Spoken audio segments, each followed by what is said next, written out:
Make it to the national title game 1 year undefeated. The next year in 2021, you lose all that great talent, including a Heisman winning receiver. But it's okay. You can back it all up with inexperience, a down O line. But it's Nick Saban we're talking about. And it's also Bryce Young. He won the Heisman this year for the Tide. Back to back Heisman winners, but they failed to win the title over Georgia. Got to bounce back from that. Can they do it? Let's look at the Tide's 2022 college football schedule. Let's go.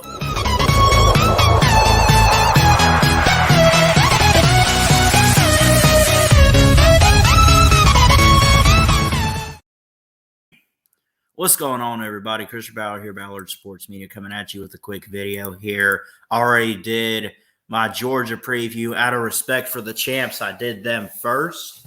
Now moving on to the Alabama Crimson Tide, and from there, another SEC team. Again, going to be doing this based on conference this year, going to mix it up a bit.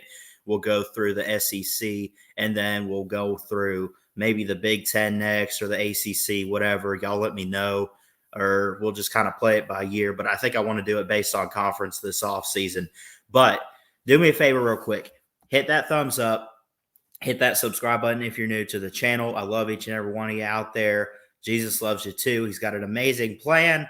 Just go ahead and say that for you here. You know I always say it at the end of the video too to close it out. But getting into this one, looking at the Alabama Crimson Tide for 2022, a big year ahead. This is something that you've probably heard my man Jeff Webster on here say 22, 23, 24, and I've kind of said it too.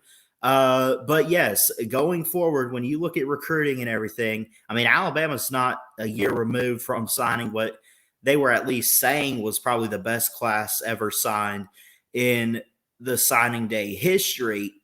But, you know, recruiting doesn't mean anything if you can't develop the talent and put it on the field.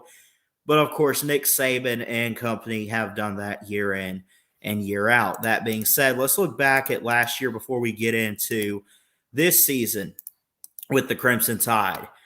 13-2 record, 15 games, won the SEC, got a rematch with Georgia in the national title. Bryce, I like to call him Ice Young. Ice in his freaking veins goes out there. I know I've been critical of Bryce. I don't know what's wrong with me. He's amazing. He's incredible. He very much deserved the Heisman Trophy, and it wasn't even close. You had others finalists like Kenny Pickett, CJ Stroud for some reason. You just had a lot of other ones out there. That was just a little bit of a joke because, I mean, Ohio State, I don't know. CJ Stroud's pretty good. I'll give him credit. But I will say, regardless of who the other finalists were, where was Will Anderson?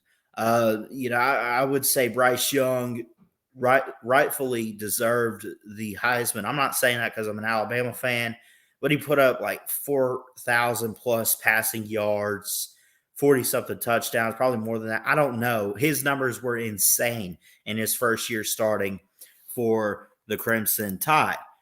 That being said, let's look back real quick at what they did last year. This season I thought was pretty good, outside of not winning the title. And listen, I said all off season that it was going to be Georgia. What I didn't expect was Alabama. Like I saw Alabama possibly winning the West. I did not think they were going to get to the playoffs because you look at their schedule. I'm like, look, don't sleep on it. You know, they got an Iron Bowl at Jordan-Hare. This year's all for Georgia. You know, there's a couple teams out there that could get them. They finished 8-2 in SEC play, of course. Losing streak of 1, losing the title game. Hard to repeat. The fact that Alabama made the title this year and made the playoffs, let alone, I think was impressive enough. And I know that's crazy to say because we're talking about Alabama and Nick Saban. But truly, I mean, I don't know what it is, but they lost so much from that 2020 team. They had so many holes to fill. But, I mean, you brought guys back like Billingsley and Mechie and all that. Mechie gets hurt, I think, on the one of the plays against Georgia the first time around. He's had surgery. He's trying to rehab, get ready. I think he did declare for the draft. But you look at the schedule overall, I mean, This could be quick and to the point here. Alabama just dominated like they always do. 44-13 against Miami. I said in the offseason I was going to mess with Miami fans a bit. I didn't mess with them too much, honestly, but I still was hoping this game would be a little closer. Doesn't surprise me that we put up 44, but Miami just it wasn't that competitive really from the beginning of that game. I'm not going to break down each game. Mercer 48-14. Then this is where the offensive line issues come into play. Again, I apologize for blaming Bryce Young. It was Bill O'Brien. It was Doug Marrone. It was the coaching. Okay, it has nothing to do with the players. You don't need to blame the players unless you can just look at a player and say, yeah, he sucks at football. That wasn't the case with Alabama. They just were so inconsistent with coaching, so things kind of caught up to them every now and then. The Florida game, they should have. Here's the thing. The defense didn't play its best, but you were playing, at least to start the season, a decent offense in Florida. You give up 29, okay, but 31 and you only win by 2. I get it's a tough stadium in Ben Hill Griffin and Gainesville in the swamp. I get that, but come on, that O-line was depleted and it was not helping Bryce out at all. Ole Miss they beat. Southern Miss, go on. I'm not going to go through all these, but the loss to A&M. Jimbo said in the offseason he was going to beat Nick Saban when he saw him, and he did. Not a lot of people believed it. I don't want to say I didn't believe it, but I was like, now, hey, be careful now. Be careful what you say. And I even warned people the week of this game and leading up to it. I said, hey, we got to go to Kyle Field, tough environment, right? You're not losing to A&M. Well, they did. And I'm not surprised, but I'm also not, like, oh, it was expected. It was just one of those where it was a tough game, and A&M played us down to the wire. Seth Small got the 20-something yard field goal, kicked it, won the game, broke the tie, whatever. They bounced back big time, won by literally 40 points against Mississippi State. Beat the Tennessee Volunteers for like the 17th, 100th, whatever it is, year in a row. I think it was 16 straight now, 52-24, not a bad score. Bye week. Then they struggle with LSU, which was actually a very entertaining game, but that was a nerve wrecker. Defense played pretty good. The O-line, the offensive issues, receivers just could not catch the ball. Again, so much inconsistency. I don't think any of it was Bryce Young's fault. Now, he had some issues at times. Bryce Young wasn't perfect this season, but he still had some key parts where you looked at him and said, yeah, he should get the Heisman. Okay. But the O-line did not help him out in this game. The receivers are so young and just, man, can you catch the ball? New Mexico State, you blow them out. Arkansas, close game, but you get the win. Arkansas was a good team. I think one of those ones it's better than their record. They just had some injuries or whatever went wrong with Arkansas. I don't know, but they had a great start to the season, like 4-0, 5-0. Then they lost a few games. But again, the Iron Bowl, 4 overtimes. That was probably the coolest Iron Bowl I've ever seen. I know it was a struggle fest, but we finally won at Jordan-Hare, and it felt like forever. It had only been 6 years, but it felt good. We won the Iron Bowl. We won the game that matters. I even said, I don't care if we win a natty or not, which we didn't. We won the SEC, great. I just wanted to beat Auburn at Jordan-Hare. I'm sick of going there all the time and losing. How did Georgia end up getting past that?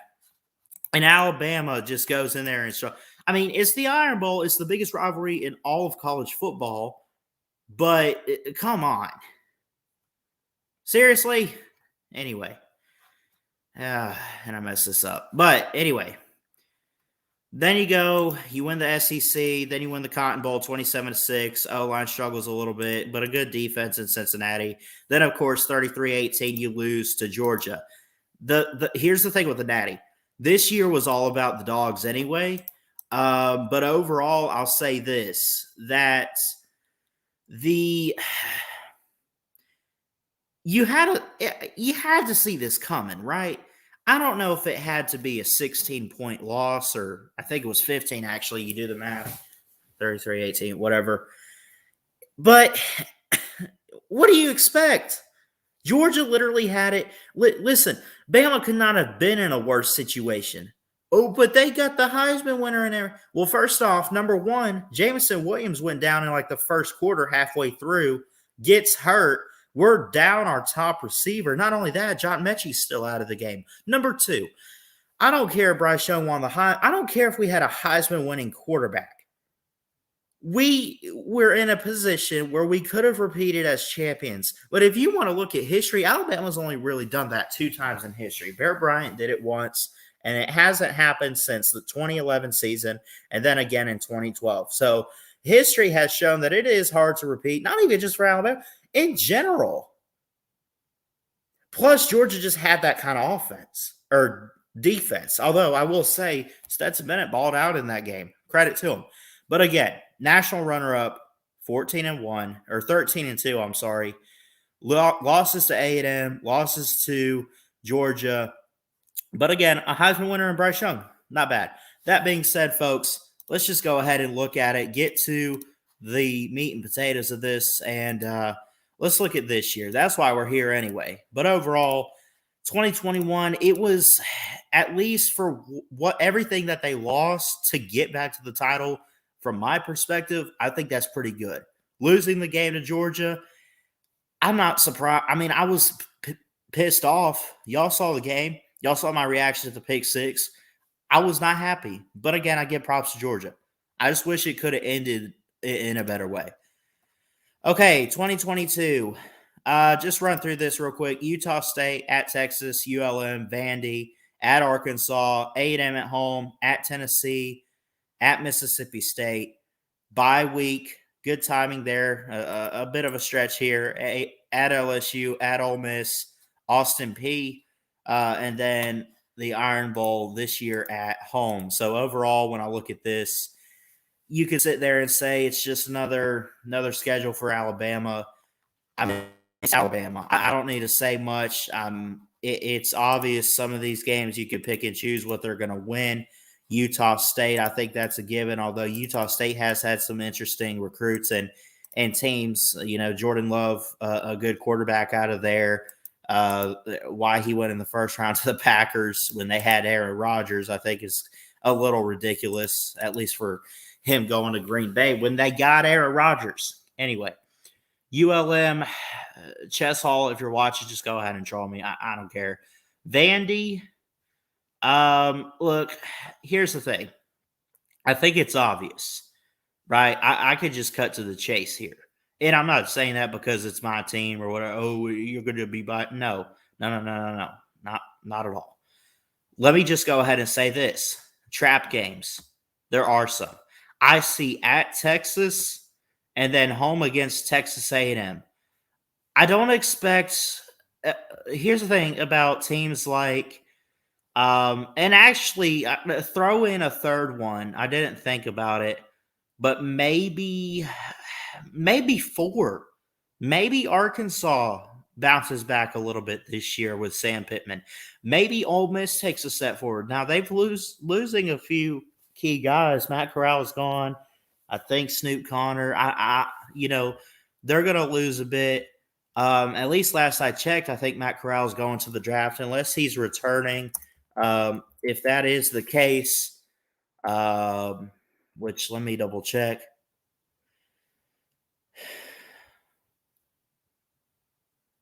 Yeah, he's going to the draft. Anyway, okay. So they're losing a bit, but I do like Lane Kiffin. I like what he's doing. But again, a few trap games in here. I put Texas and Texas A&M on here, but throw in Ole Miss because who knows what they're going to look like halfway through the season. Are they going to take a step back? I think they are. I think Bama takes a step forward. There's quite a few teams, though, that are going to step up in the SEC. I think Tennessee with Josh Heupel is doing okay so far. I think the Aggies, at least for right now with the number 1 recruiting class, is pretty good. I think they take a step forward. Vanderbilt is Vanderbilt.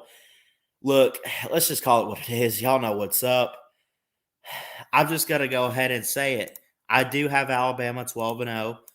I'm not saying that they're going to win the SEC, But for right now, I would say that the safe pick is to just go ahead and give it to them and say 12-0 SEC West champions, maybe a rematch with Georgia.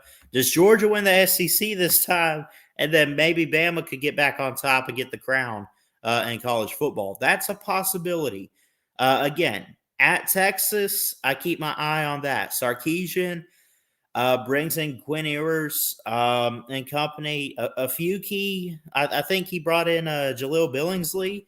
See, that's the thing too is Alabama has lost some transfers, but they make up for it with guys that were already starting and coming back this year. Some key guys returning for their senior year. I think we bring back Henry To'oTo'o, the linebacker who transferred last year out of Tennessee and Knoxville. They bring back quite a bit. When you look at it, Vandy, they'll take care of. ULM, they'll take care of. Utah State. Now, week 2, again, I think we're going to beat Texas, and I'll have a little bit of fun with them this offseason. That'll be a fun week to hype that game up. It'd be cool to see game day go there. If Herb Street or Fowler is listening, please make this happen. Corso, I know you're out there. Big Al loves you. But Texas could be interesting. The fact now, if that Texas game's in October or November, that's another story. But the fact that it's week 2, teams could usually get some motivation for being undefeated and playing in a big matchup early on. I mean, you're talking about this could be a 2-0, 2-0. Maybe a top 25, maybe Texas if they win their first game, which, again, I'll have to look at their schedule, and we'll get to the Big 12 later on. If they win their first game, they get some momentum. It's like, hey, we're 1-0. We're 1-0. We're at home, our first home game, or maybe it's their second. Maybe they play at home week 1. Again, I'll have to look at their schedule. But you host the Crimson Tide. Sarkisian's gone. I think he did the best offensive coaching job of any coordinator that Nick Saban has had. The only other guy I would probably call out for how he coached an offense under Nick Saban, probably be Lane Kiffin. But, man, I don't know. Sarkisian with his play calling and the passing game that he brought to help Tua in 2019 and then last year with Mac Jones and how he developed him and guys like Devontae Smith and Najee is incredible. I think he wants to do that at Texas. You didn't see much of it this past season with them, but I really think with what Texas is bringing in, that 5-star quarterback in Quinn Ewers who transfers out of Ohio State, you bring in a key tight end in Billingsley. They've used the transfer portal a bit this offseason.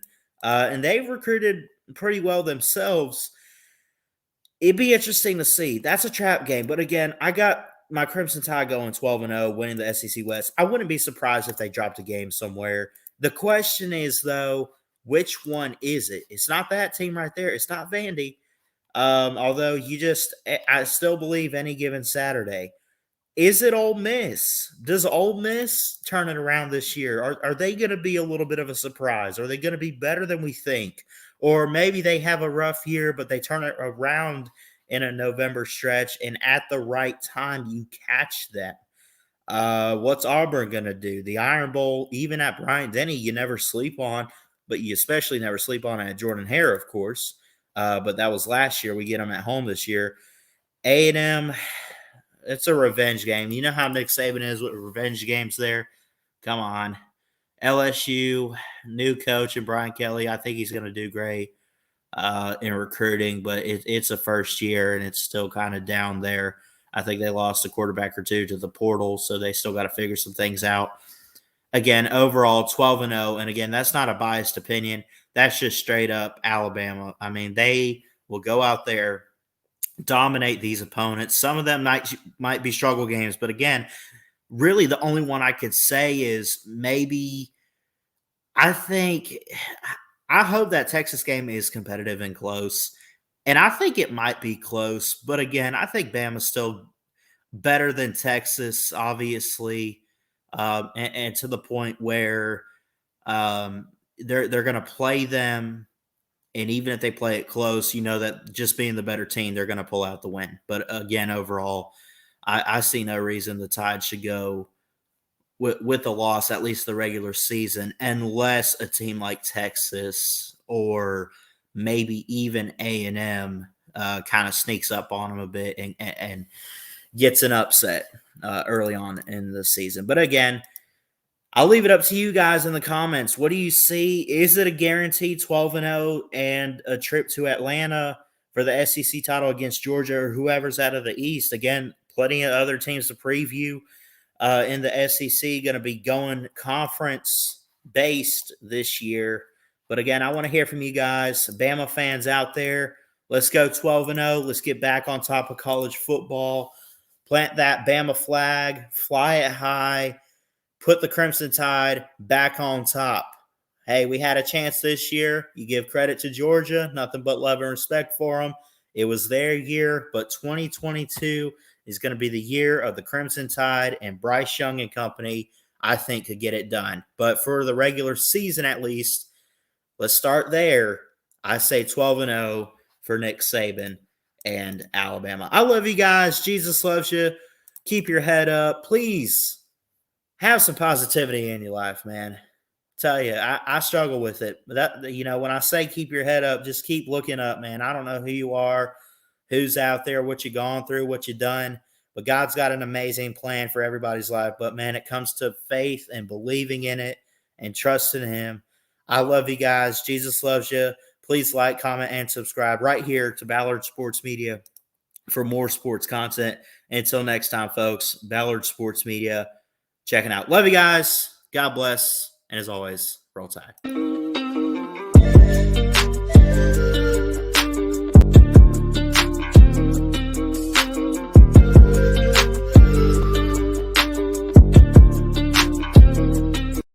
Okay. Roll down Tide.